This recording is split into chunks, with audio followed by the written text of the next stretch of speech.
But listen, on another thing about how to parent, another thing that was in the news today about truanting. No, not truanting, actually, specifically kids being late to school, which is a real concern, apparently, in various authorities. So, 10 strikes, they've given us 10 strikes apparently, and the £60 fine would be imposed if your child is late 10 times. I don't know whether it's over a year or a term. And also, do they quantify late? I mean, kind of running in with only one bunch in and a school bag over the arm, but running as the bell goes, which is normal in our house. Is that late, or is it running in? Well, whatever they deem to be persistent lateness, they're going to give a £60 fine. But it's the same thing they do again. They just impose that on everybody when actually they're just targeting a minority that they don't want to address. They're being very politically correct, not wanting to go round to this house and say, excuse me, your life is chaotic, you never get your children to school on time.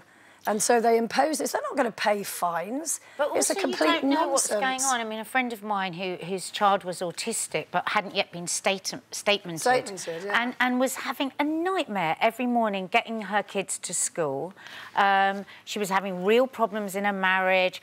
Outwardly, she looked like she was totally together, you know, and she was having a hellish time. And she was hauled in and out of that, just being told off the whole time for being late. And I just thought, you don't know what's going on behind closed doors with her. But there are also people who just don't take it seriously, whose children aren't statemented, who just don't get their kids to school on time. But I still think you could have a conversation and see if there's any way you could support the family rather than fining them. But I don't think a fine would work, do you? It's not going to work, is it, a fine? Well, we asked you at home, we did a poll and asked, do you listen to government advice when it comes to feeding your children? So this is going back to the, not putting chocolates and things into lunch boxes.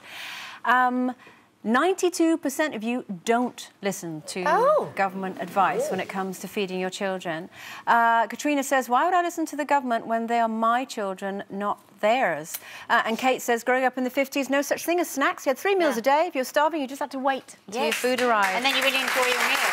Exactly.